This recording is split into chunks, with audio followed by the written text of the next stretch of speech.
Good day, Nugijigun. It's Victoria Wilde speaking, and I'm here on Bear Island, Temagami First Nation, with respected elder and community member Joe Katt.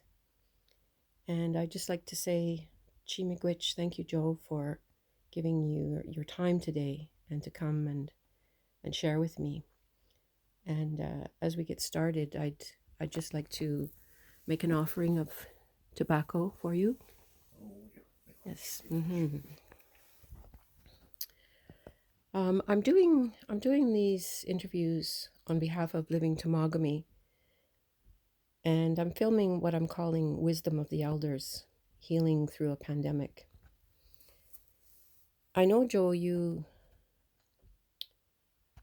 I know you have a lot of traditional knowledge and a deep understanding of how those cultural teachings can help and guide people through this pandemic and beyond into a better future for all people.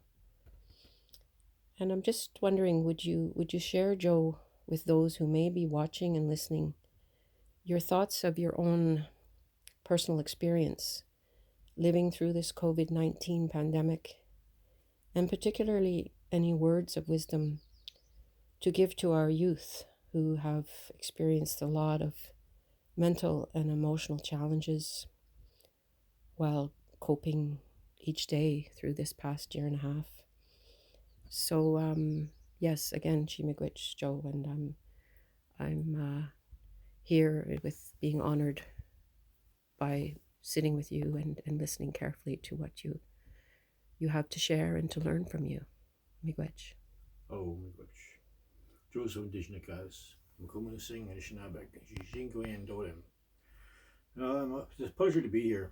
I think, when you talk about the pandemic and you talk about how our people have to deal with issues like that, a lot of my strength comes from the knowledge and of our culture. And to me, this pandemic is simply a message to mankind that, number one, all our life comes from our mother, the earth, that we have to treat our mother, the earth, and all beings that are out there with respect, with care, because everything that was created placed upon our mother, the earth, was created by our Creator with purpose. Mm-hmm.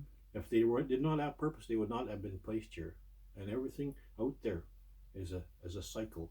It's circular. That's the way we are as Anishinaabe people.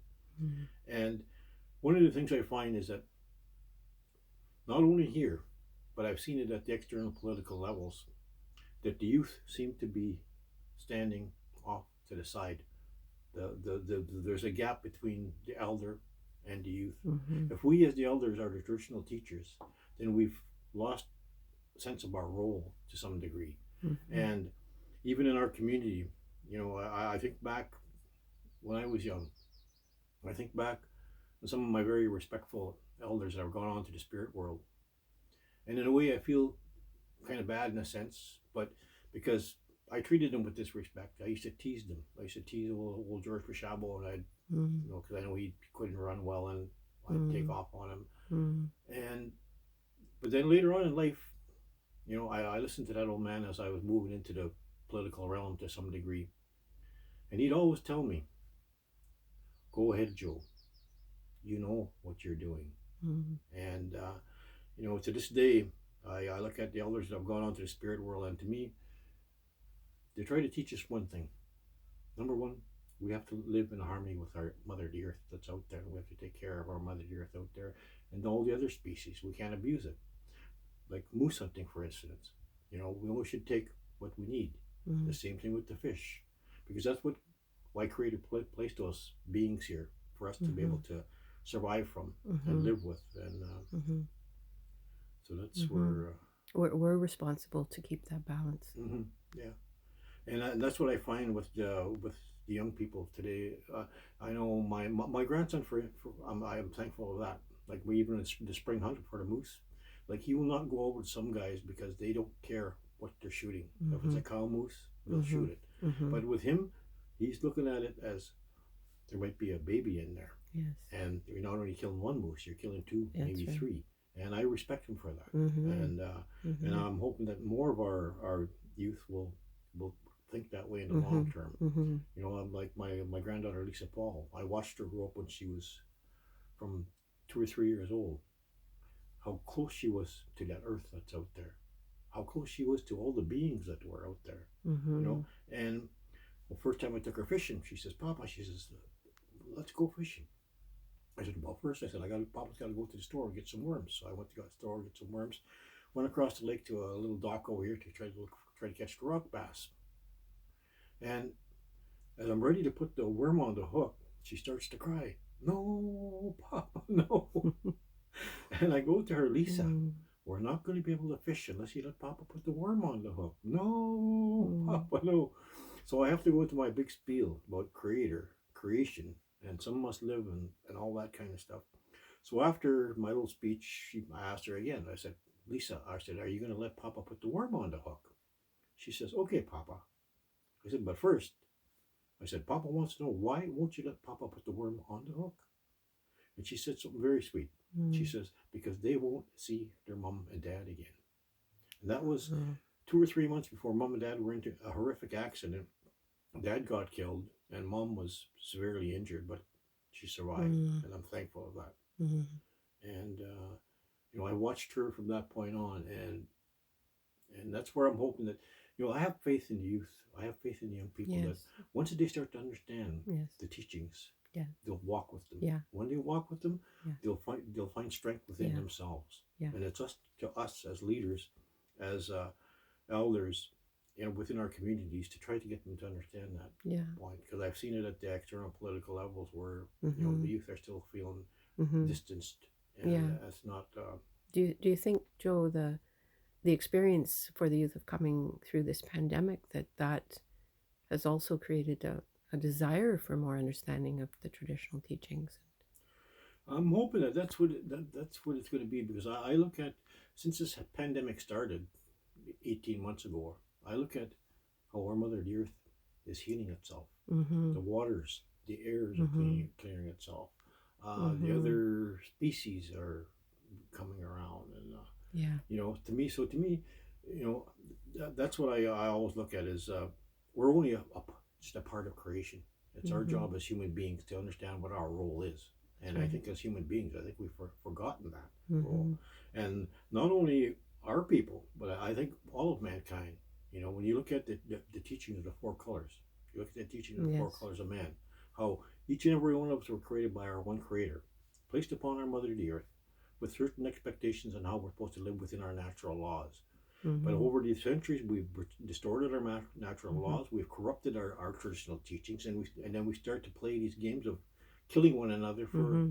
for Mm-hmm. in God's Mm-hmm. desire. Mm-hmm. That God didn't want us to kill one another for No. no No. purpose. And Yeah. We've moved a long way out from the center of that medicine wheel, mm-hmm. right? And Yeah, and I hope that, you know, it's and to me, what like a few years ago we had these four young American guys come to our community and offer to build birch bark canoes with our youth. I thought that was a very interesting project. First off, it's like turning history back 500 years by putting the shoe on the other foot. We taught them how to travel when they came to this world. Now they're coming back to yeah. teach us how to build birch bark canoes. Mm-hmm. But what I did with them was try to teach them about the earth that's out there. Mm-hmm. My role was to tell them, okay, when you go out to harvest your birch bark, to harvest your cedar, to harvest your root, Mm-hmm. you always take your tobacco, offer prayers, and before you harvest, and that's what they did. Mm-hmm. And then as we started to, well, the first part of that whole thing was very interesting because they wanted to go to that Trask was missing for a number of years, and they wanted to go up to Diamond Lake and take a couple of days and go look for him. And I said, well, I'm the kind of believer and thinker that I believe everything happens in the way Creator wants it to happen in the Mm-hmm. timelines. I said, Mm-hmm. if you want to go out for a couple of days, I said, feel free. If you need an extra day, don't worry about it. I said, we'll catch up with the things that we have to do when we get back. But I told him, I said, when you go out there, I said, something is going to come to you, something that seems a little unusual. I said, just go with it. Mm-hmm. I said, the other thing when you go out there, I said, you're going to pass these pictographs. these rock paintings. I said, they're very sacred objects to our people. I said, Mm-hmm. traditionally what we do, I said, is we go to them, we offer some tobacco and anything you're looking for in your life. I said, ask for those in your prayers. I said, put your tobacco down. Mm-hmm. And they said they got to Diamond Lake and it was just almost getting dark. And they said that they were passed by where the pictographs were. They said, oh, well, remember what you told us. We took out our tobacco, said our prayer, put our tobacco in the water. Just as we did that, they said, almost like a light or a star shone almost directly across the lake. We remembered what you told us, but something unusual was going to happen. So we went Mm-hmm. across the lake and they found that young man's pants Wow. on the shoreline and they found his jacket upon the Mm. hill. And Adam, being non-native, he says, you know, Joe, he says, I'm up on the top of the hill. He says, something's telling me to go back down and Mm. offer some more tobacco to the water. So I went back down. He says, I said my prayer, put my tobacco in the water. I decided to put my hand into the water, he says, just like something was grabbing me. And that's when we start talking about the world and how each of the four colors of man should live in peace and harmony with one another. And I told him, I said, you know, I said, there's only one way we're going to change the world. I said, we're never going to change the minds of the old dogs in Washington. We're never going to change the minds of the old dogs in Ottawa. I said, so what we got to do is we got to groom the next generation that follows behind us. Help them to understand the sacredness and how we got to treat that Mother Earth out there and try to preserve her for the generations to come. I said, we'll let the old dogs die off. We'll fill that new void with new thinkers. Mm-hmm. And I think that's what they're doing right now. They're in many different Native communities within the state, Seattle area, Yes. and they're working with young Yes. Native children. They're transferring the knowledge that they've Yeah. picked up here, and so to me, everything's circular. Everything comes Mm-hmm. back, and I'm hoping that the youth, especially our youth, I've listened to the medicine people that have come to our community, and one old medicine man from the east told me a long time ago. He says, I can sense very powerful spirits in the Kimanan. He Mm-hmm. says, they're waiting for something. Mm-hmm. And that's where he left it. And I Mm. keep thinking about that. That was over 30 years ago, maybe. And I watch what's happening. And one of the things they're waiting for yet is our people to acknowledge who we are as Anishinaabe Mm-hmm. and how we offer our prayers to the spirits that are out there. He says, because they're very powerful spirits in the Kimanan waiting for something. And when we reach out to acknowledge them and we reach out to ask them for help, they'll help us in the long term. Mm. That reminds me of something an elder said to me a number of years ago. And the more I listen to elders like yourself, I'm understanding what was said to me. And that elder said that we are moving from being on time to being in time. Mm-hmm. And yes, I know what you mean, Joe. It's like we're we're gonna make it just in time. We're gonna have that turnaround just in time. Yeah, because there's some interesting stuff that's happened to me in my 30 years back. When there was some political turmoil here, one of our elders has gone on to the spirit world now. Told Alki and myself, he told Alki, he says, you and Joe have to go to Shishkan Apkun. And Shishkan Apkun is to me is the most sacred place within our territory because it's where our shaman used to go, Mm-hmm. Wishkat, to Mm-hmm. find what they need. And so Alki went, but he also said, but you have to go alone. So Alki went to one weekend. Near the end of March, I had skidoo. I took my drum, took my tobacco. I went up there to Shishkanapkun, to that beautiful little lake. I sat close to where the pillars were. I prayed, I sang, I cried because it was an emotional time when they were moving me from office as chief. And as I'm walking back across the lake, I heard this echo. And I thought, well, that's pretty interesting. So I started to hoot like an owl. I do that maybe 4 or 5 times just to hear the echo. And I didn't think anything till a couple of years later, after the elder that told me to go there made the journey to the spirit world. I tell that story to his grandson, and he tells me, What, really? I said, why? He says, you know, he says, we knew it was getting any time, he said, to my grandfather passed on to the spirit world. He says, we knew that he was getting really weak. He says, but all of a sudden, he says, he started to hoot like an owl. Mm-hmm. Here I am in the area where our shaman used to go, Oishka, and I'm hooting like an owl. And the elder that sends me there, when he's making the journey to the spirit world, is hooting like an owl. So in a sense, maybe he's taking a message to our ancestors in the spirit world from what I've seen and what I felt up there. And I believe so. Mm-hmm. and that's why, I really believe ceremony and our way of thinking is really important. I still see the impacts of colonization upon our youth. And in small ways, even the educational system to a degree. You know, the traditional outlook of education is you go to get your diploma, you get your BA, you get your master's, and then we have a big piece of paper on the wall. Meanwhile, how much experience do you have? And in the Anishinaabe way, we do it by learning. We learn by doing. Yes. And that's the whole problem with the educational system to some degree. And I think our youth are still feeling that to some degree, where we haven't given them the direction as to what are our needs. Good leaders will look 5 years, 10 years, one generation, 7 generations down the line. Yes. What kind of things can we put in place now as leadership, as people, so that our people can survive on this land based out here for another 7 generations? And that's the responsibility of us that are here today. Yes. As elders, as teachers, as leaders. And I hope that we'll bring those things out. Because a few years ago when Jane Middleton Moss came here, it was really interesting. I sat in on all five of her workshops. Jane Middleton Moss, I don't know if you've heard her, but Jane. Yeah. She's worked with historic trauma for in Bosnia and other places. And one of the most interesting workshops was with the youth themselves. And one of the exercises in that whole thing was she got a bunch of little blocks type thing. And she told the youth, okay, I'm going to give you a half an hour. I want you to put these blocks out as you envision your community, your nation. So we give them a half an hour.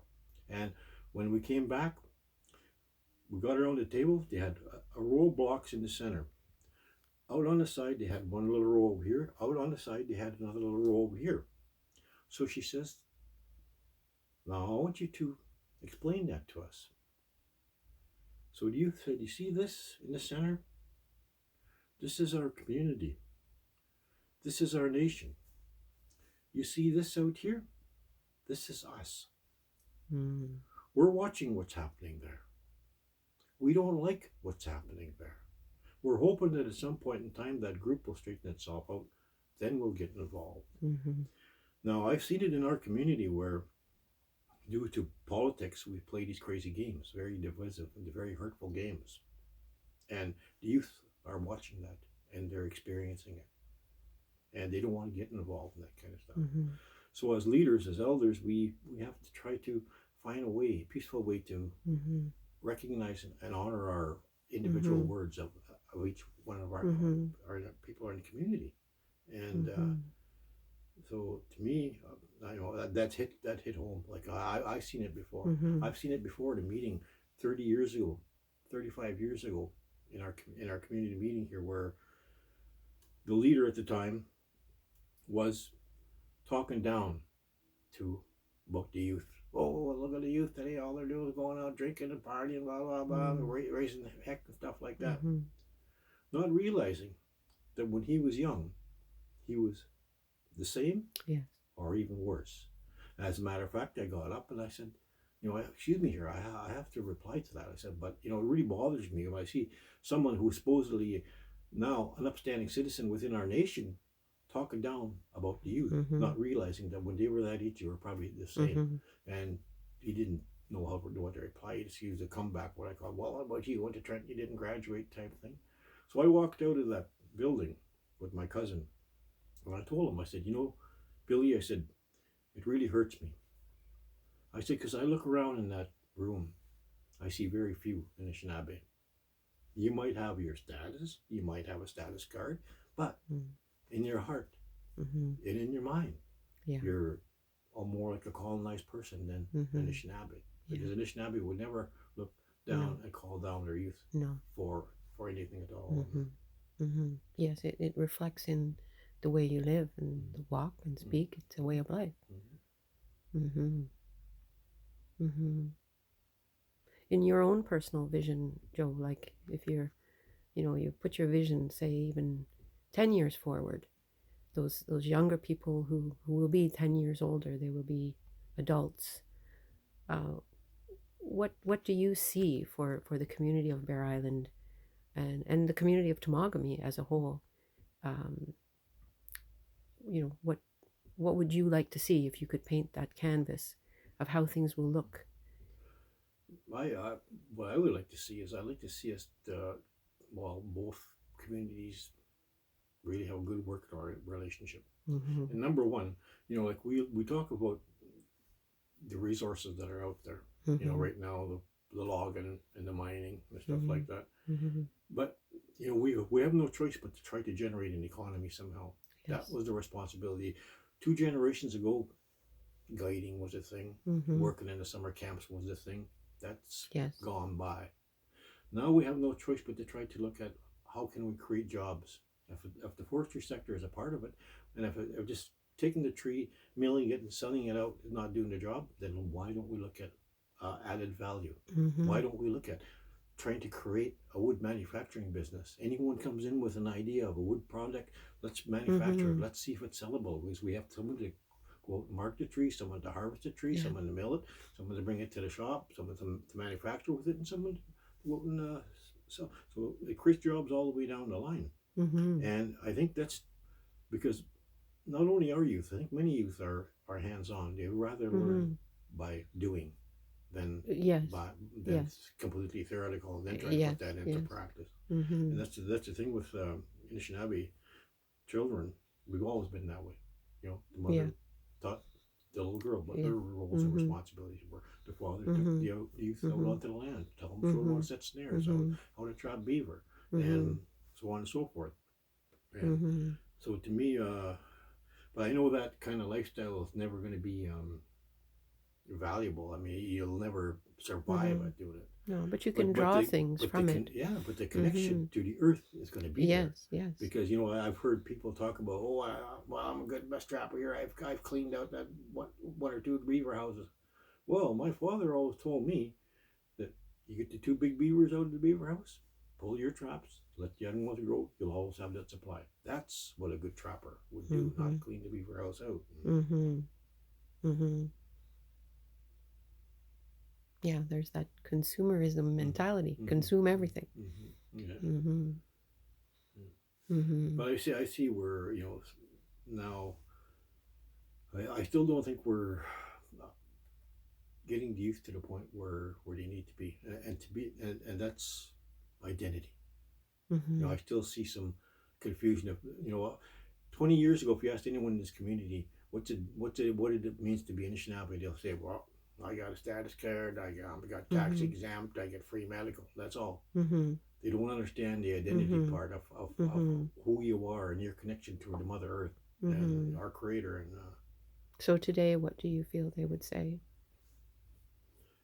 today, about youth or Yeah, like how they identify as Anishinaabe and how they would. well, I still don't think it is it's as solid as they should, and Mm-hmm. that to me was a part of this whole band control school thing. Mm-hmm. Interestingly, 30 years ago, I was proposing to go band control. It wasn't the fact just to simply take over the administration. What do we want our children to learn? How do we want them to learn it? How do we develop our own internal curriculum to make it equal to Ontario, if not better, Mm-hmm. by having different learning mechanisms? If our history is on the land base out there, Mm-hmm. what I find right now is that there's still no solid connection with Mm-hmm. a lot of the younger people Yeah.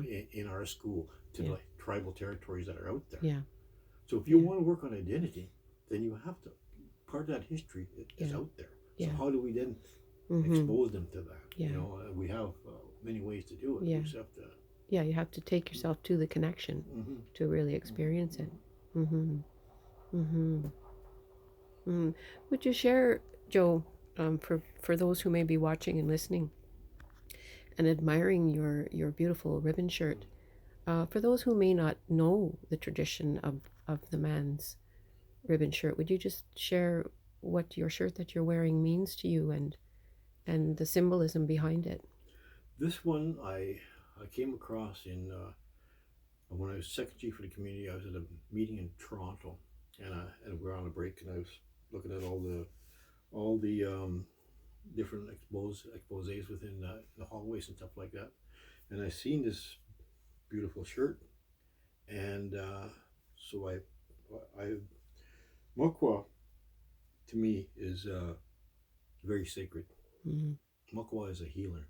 Mm-hmm. Mokwa is strength. Mokwa is our brother. Mm-hmm. You know, there was a time when I was young, I used to be able to shoot Mokwa for whatever reason. Mm-hmm. But now I would have a hard time, Mm-hmm. even unless he was threatening in a way. Yes.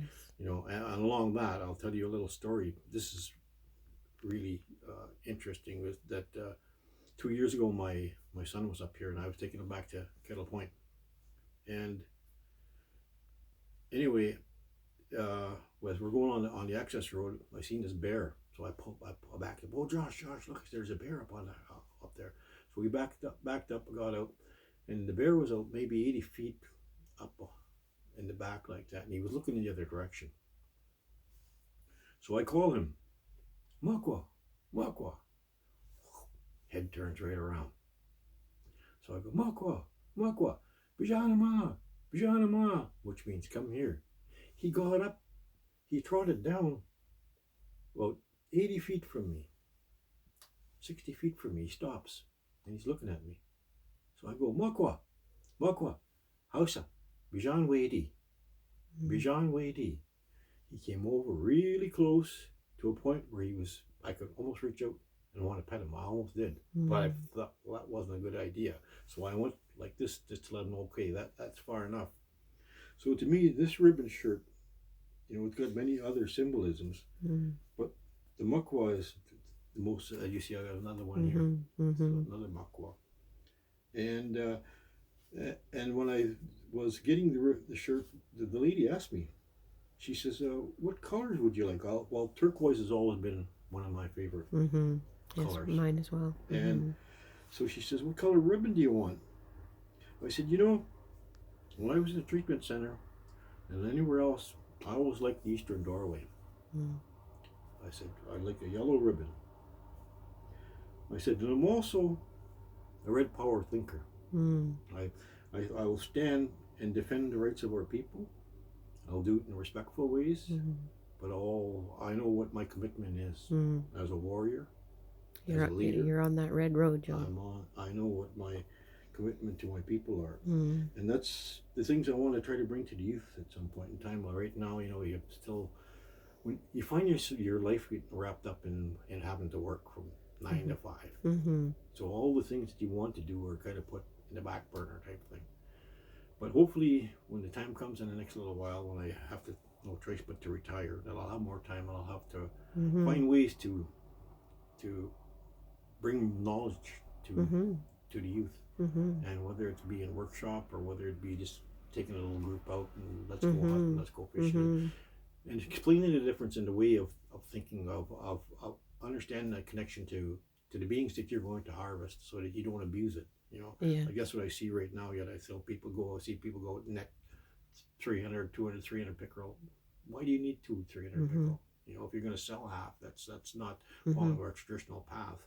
And to me, when they understand our traditions and our values within our traditions, then that's when the youth will become a very, very unified force within our nations. And it's up to us as leaders to help them reach that point, and do it in a respectful way of all different of all colors. You know, like that's why I said when those young American guys came here, you know, like that was really great. I still have them as friends, and I'm still hoping that someday they come back. And I actually told them at one point in time, I said, There was another elder a while back. I went 30 years ago. I offered him some tobacco, and I sat and I poured my heart and soul out to him about myself, my own personal Mm. deficiencies, my desire to be a leader, and so on and so forth. At the end of an hour of pouring my heart and soul out, he turns to me and he says, "Does your people have room to make gardens?" Mm. And I almost laughed, almost chuckled, Mm. but I knew there would be more behind it. Mm-hmm. And he tells me, "The reason I tell you that," he says, "is not to scare you or anything, but it's been prophesied that before the year 2000, there's going to be a purification," he says. "And it's not going to be anything destructive like nuclear war or anything of that magnitude. But what's going to happen," he says, "is the white man's economic system is going to collapse." Mm-hmm.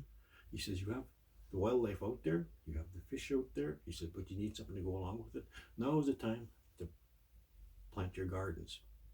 So I brought those words back to our community to one of my friends, and he raised it at a community meeting one night. And everybody chuckled because he didn't understand the Mm-hmm. connection of what he was talking about. And from that point on, I watched what's happening to the world economy, and Mm-hmm. it's going down, down, down. Mm-hmm. And so, I think we have to start getting back to basics again of Mm-hmm. you know Mm-hmm. of who we are, even as Anishinaabe people. Mm-hmm. I remember when I was a kid, there was many gardens in our community. Yes. You know, Yes. and so an old man, and where the graveyard is now, would actually be a relative of mine, old David Twain. I would go down and visit that old man, and it was such a treat. He'd go to the garden and get a nice little turnip, Mm-hmm. and he'd wash it off for us, and we'd munch away on Mm-hmm. the turnip, and Mm-hmm. Mm-hmm. but and that's a part of our history of who we are. You know? Mm-hmm. Well, I think the community is very blessed to have you, Joe, and I think you you have many ways of leading the people and the youth to that connection that we're speaking about. So as you approach those retirement years, where, like you say, you have the time to sit and reflect of how you can do that, and then you actually have the time to manifest that. And Yeah, because I'm even negligent with my grandchildren. Like Diamond Lake is right there, my tribal territory, and we played there last fall, and whatnot. But we're not there as much as we should. yeah, There's yeah. part of our history, part of my. I Mm-hmm. always believe that my Mm-hmm. ancestors still paddle the waters, still Mm. travel the land. Mm, I think so. And Yeah. Important message that you would like to give us to really speak into our hearts as our own community here on Bear Island, but to the four directions, to leave a message that you would like to speak to all of us here on Mother Earth. I think mankind. I think that if they learned a lesson from this COVID thing, they're going to have to learn one thing. Although we have to generate an economy, is it proper for 1% to hoard all the dollars? Mm-hmm. Meanwhile, you have people all over the world can't house themselves, Yes. can't feed themselves. I see the injustice, Mm-hmm. and when you look back at it, most of those people that are suffering because of lack of economy, if you want to call it, Mm-hmm. are Indigenous people Yes. on our Mother the Earth. Yes. And I think what's keeping us strong is our connection to our Mother the Earth, Mm-hmm. because we, as Indigenous people, understand that all our life comes from our Mother the Earth. So Yeah. that's why we treat her with respect. Yes. That's why we treat those species that are out there with respect. Yes. And that's why, because we're going to need them at some point in time. Mm-hmm. And then when we get back to what that elder was telling me about the purification, that I think partially what we're going through right now is a part of that. Mm-hmm. It's a little wake up call, put it that way. Mm-hmm. And what I'm hoping is that, well, the other thing is too, like, I always believe in our space brothers. I don't think the Mayans I hear you. just developed their own intelligence. Mm-hmm. I think they had a good relationship with someone from out there. Yes. And I look at the way that we travel, even ourselves, outboard motors and cars and stuff like that, polluting our air and waters and stuff like that, and then we don't think twice of it.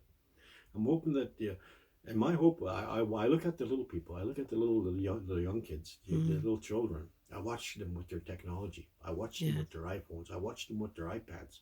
And wow, they're picking that stuff up Yeah. like that. Yeah. So my hope is that somewhere out there, there's someone that's thinking, well, geez, well, we gotta find a way to help to preserve this earth for the generations to come. Yes. So they'll start to use the technology that they're given Yes. to find Yes. alternatives to Yes. travel, Yes. alternatives to Yes. creating, destroying our environment Yes. and our air to create an economy through Yes. pollution and stuff. Mm-hmm. Like you say, everything is evolving for a reason, and even the technology that we see is here for a reason, and we just hope that we use it in the correct ways and with that balance. Mm-hmm. Yeah, and I Mm-hmm. think that's the big thing. We have to understand that we can't exploit the earth to and expect that there's going to be no repercussions. You know, Yes, we can't and take everything from her and think she'll keep giving once mm-hmm, we've taken all she has. and Yes. that's why I look back at our teachings. And my grandmother taught me a very valuable one, and just by her actions. She didn't have to verbalize a lot of things to me. You walk into my grandmother's house, no matter who you were, and if she was cooking something and it was time to eat, she made you a plate and she tells you, eat. Mm-hmm. That's sharing. Yes. Sharing is one of the biggest Yes. values that our people have had That's through the right. centuries. Yeah. And you look at the potlatch. Yes. You to be rich is not to hoard all the money. Yeah. To be rich is to give away Yeah. to Yeah. the people that Yeah. need it. And Yeah. and if we as a society can come back to those kind of Yeah. terms, I think we'll understand Yeah. what our role is as human Yeah. beings. Because I think we've really gone down a very Yeah. destructive path Yeah. of exploitation of the earth, understanding that there's thinking that there is no consequence. The Mm-hmm. consequences are going to be felt by the seventh generation down the line. That's right. They're the ones that are going to have no clean water. Mm-hmm. They're the ones that are going to have to filter the air to breathe. Mm-hmm. They're the ones that are going to face Mm-hmm. many obstacles. Mm-hmm. And that's why with me, I look at my beautiful grandchildren right now, and I think what kind of world's going to be left for them when Grandpa leaves this world. And I'm hoping that before I leave this world, I can Mm-hmm. put some things in place Yes, that'll help them think and that's right. understand. That's right. You can leave them those teachings that you've carried, Mm-hmm. and trust that they'll carry them too, and contribute to that change that we're seeking. And it reflects in little ways, like my grandson and I, when we go in the bush, we're there just to be together. Mm-hmm. We not too worried about whether Mm-hmm. we get a moose or not. We're Yeah. just out enjoying ourselves. Togetherness. We're talking, and I'm always telling him stories, and I tell him our history, and he likes the way I phrase things. Sometimes I talk about the old people.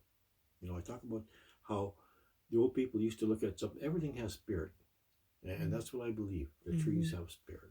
The rocks have spirit. Mm-hmm. The fish have spirit. When you think about it, we're all carbon based. Mm-hmm. If Creator created us with a spirit, Mm-hmm. why wouldn't they have spirit? Mm-hmm. And that's what our teachings, and that's a part of how we respect all those things out there, because we look at them as equals, whether they be a tree, whether they be a little green frog or a little bug. Like even today, I just put out a couple of spiders out of my house. Instead of squashing them, I picked them up, put them outside. Because to me, their life is sacred too. There's a They consciousness. play a role. Yes. And sure, they're a little scary looking. They might bite you if they're threatened, but to me, I do little things like that. And it makes me feel good. If you feel good in your heart, That's you right. know that you're doing something good. Yeah. And that's where good leaders make decisions. Yes. This here can be tricked by misinformation and other things to try to think things out. But if you make a decision and it doesn't feel right here, Yes. chances are it's not a good decision. But That's if right. you feel good here, Yeah. then Yeah. it is a good decision. Yeah. When I look at like great leaders, like there's two chiefs that I greatly admire, and one is Sitting Bull, and the other is Chief Joseph of the Nez Perce. Yes. And I actually had a dream one night, and it was really interesting. It was interesting. I was by this beautiful river. Across the river, there's hundreds of teepees. Behind me, there's hundreds of teepees. Across there's a big plateau. On top of the plateau, there's hundreds of teepees. I'm standing beside someone. To this day, I don't know who it was, but it's a friend of mine. And I tell him, who's in the far camp over there? They said, Sitting Bull. I was going to go, But he says, wait, wait. He says, you can't go yet. He said, the rest of the warriors are on the way down from Bear Island. And I woke up. Wow. And I look back at that dream and I think about it. And to me, there's two things. Sitting Bull once said, let us put our minds together and see what life we can make for our children. He said that over 150 years ago. And have we done it? Not just as Anishinaabe, but as mainstream society. Yes. Have we done anything pretty valuable for the children to ensure that they're going to be productive adults as they go into life? I don't think so. And the other thing that I got from that is many of our First Nations right across Turtle Island were all isolated in our little wee worlds of how we're told to govern ourselves. And until we have unity, we'll never be able to do what we have to do and protect what we have to protect, and that's our Mother Dear. Yes, yes, we need that unification. Could I ask Joe, as our time comes to a close, if you would, with me and all those who may be viewing and listening, if you would offer a prayer in the language and possibly translate that as well for those who would not understand, but there's a power in the language that you feel even if you don't understand it. Yeah, well, that's one of the big things with me. And even then, like my knowledge of the language is very limited, and I try to understand why, because when we got to university, I took oral Ojibwe actually, and my teacher was from Perry Island, Fred Wheatley, a very respectful man, and he'd always tell me, he says, Joe, he says, if you need to talk about anything, he says, you come and see me, and but he told me this, the words that he told me still stick in my mind today, and he says that you have to understand, Joe, he says, our culture is rooted in the language, and so that means that if we want to revive the culture, the first step is to revive the language. And in our community, we there's not too many fluent speakers right now, and it's at a point where we have to do something pretty fast to help to preserve it. And so to me, like as I said, miigwech yijamaro, miigwech pashumas. Thank you, Great Spirit. Thank you, grandfathers. But as long as Creator knows what my intention in my heart is, and I go out and I look, and I talk to spirits of my ancestors that have gone on, because I think they still know what I'm doing, because someday I'll make my journey back to see them. But I pray that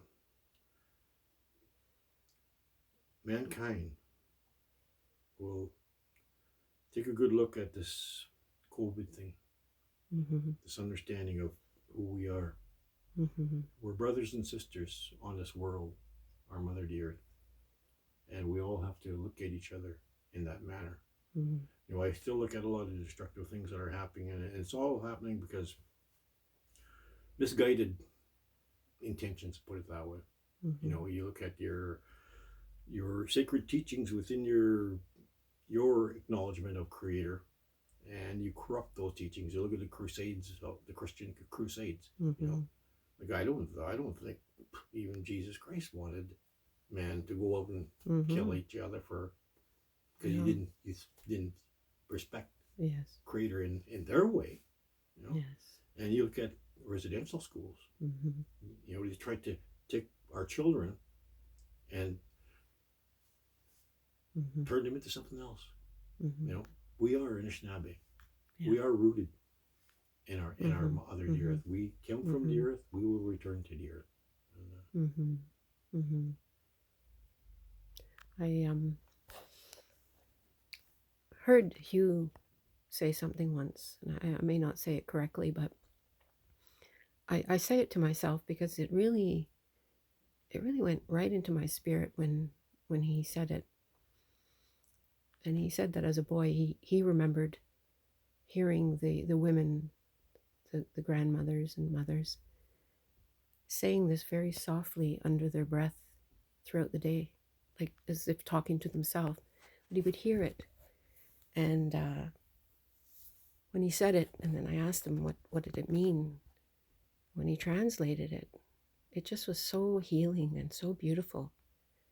And again, I may not be saying it correctly, but he said, Bakshwendan, Bakshwendan.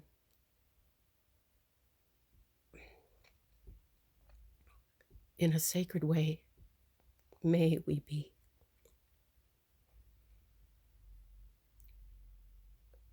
This time spent with you, Joe,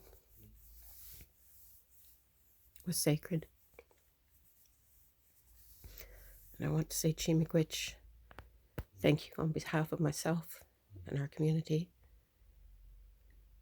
and all the people who I believe that these words of elder wisdom will touch and make a difference. And I have a lot of bear hugs stored up inside me this past year and a half that when we're through the pandemic, Joe, and I see you around the community, I'll give you one of those bear hugs as soon as I'm allowed to. Chimigwich.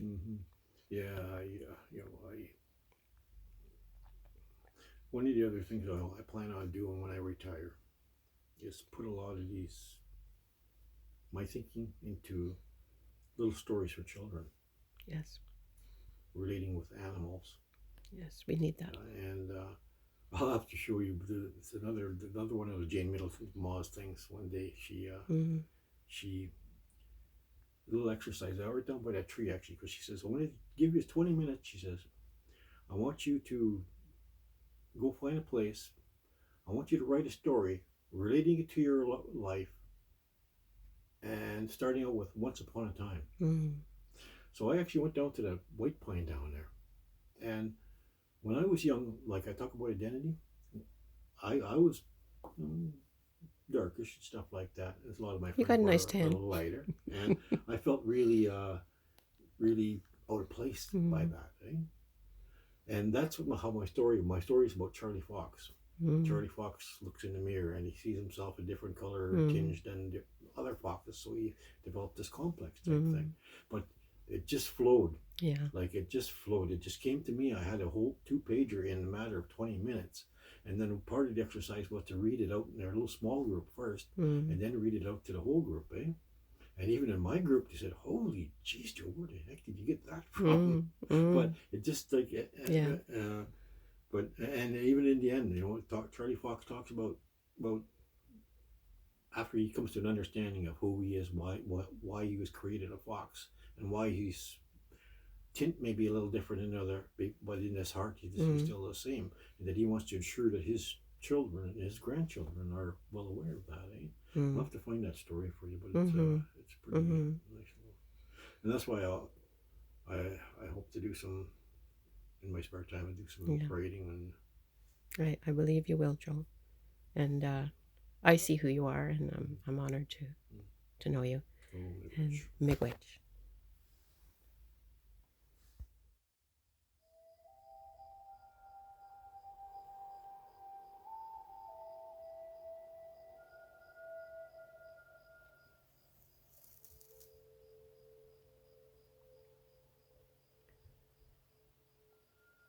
As the day comes to a close and the sun sets over these beautiful sacred waters of Lake Temagami, I'm filled with a sense of deep gratitude and newfound connection to my community and the people, the elders of Bear Island, Temagami First Nation, as well as my community in the town of Temagami. It has been an honor to share with these elders as these interviews come to a close. And I look forward to speaking with more of our wise elders and opening our hearts to learning more about who we are and our potential as human beings to grow and to be more than we ever imagined we could be. As we look to a new day and a new beginning, as this challenge of COVID-19 finds its way to its end. Chi Miigwech, great spirit blessings to everyone. Good night.